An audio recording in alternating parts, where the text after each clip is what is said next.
ते दिवस जुने स्पर्श मनाचा ना उरलाय कुठे ब्रह्मी झाले मानवाचे जिने ब्रह्मी झाले मानवाचे जिने। विज्ञानाचे झालेल्या विकासात आपले जीवन जगणे विसरलेल्या जगातील मानवाला जगणे काय असते हे शिकवणे खरे गरजेचे आहे। आणि हाच विषय घेऊन मी पिनकोड 13 विषय मोबाईल शापकी वरदान मांडण्यासाठी आले।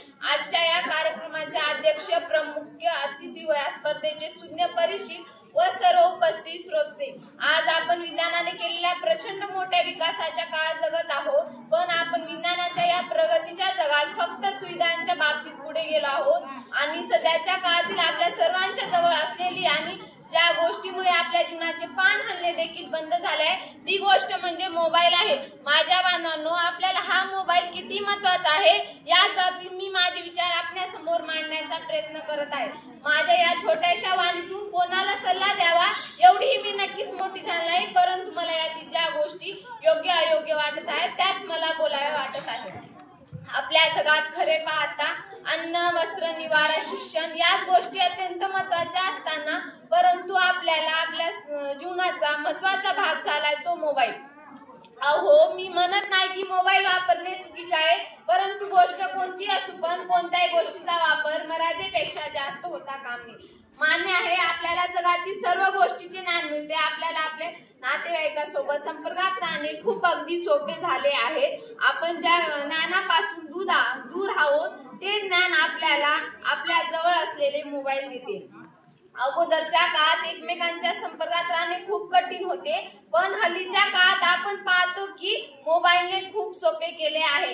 पण खरे पाहता आपण काय करतो याचा जरासाही अंदाज नाहीये। आपण आपले खरे जीवन हरवून बसलो आहोत, त्याचे कारण फक्त मोबाईल आहे।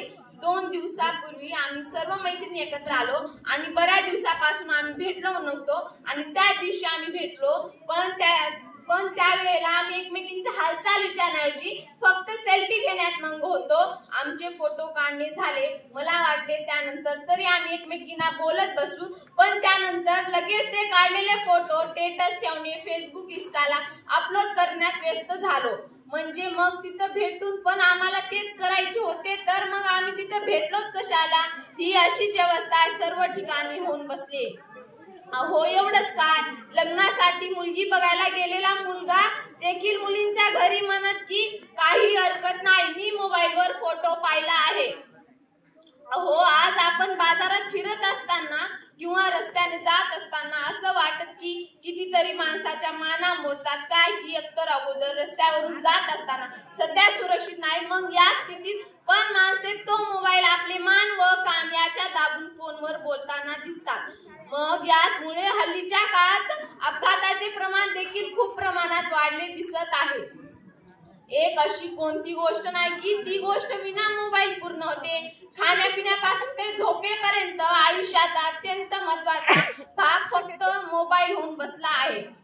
अगोदरच्या बायका अभंग वेगवेगळे गीत किती सुंदर आवाजात स्वतः गायन करायच्या, पण हल्लीच्या काळात आपण पाहतो की देवाची पूजा तर मोठ्या थाटात करते बाया, पण शेवटी आरतीची वेळ आली की चालू करते मोबाईलवर जय देव जय देव। शेवटी दुसरं काहीच नाही हो। मी म्हणत नाही की मोबाईल आपल्याला सर्वच गोष्टी हानिकारक असते, पण त्याचा योग्य वापर याला हवा आहे। या बऱ्याच गोष्टी की त्यासाठी आपल्याला मोबाईल आयुष्यात खूप महत्त्वाची भूमिका बजावतो। आपण त्याच्या आहारी जाऊन मोबाईल व्यसनी बनवायला नको आहे याची पण आपण काळजी घ्यायला हवी आहे ना। या विषयावर बोलण्यासारखे खूप आहे, पण वेळेच बंद नसल्यास मी माझे 2 शब्द संपवण्याच्या अगोदर मी आयोजक असलेल्या विद्यालयाचे खूप खूप आभार मानते। त्यांनी विद्यार्थ्यांसाठी हे सुंदर व्यासपीठ निर्माण केले। सर्वांचे खूप खूप आभार। जय हिंद, जय भारत।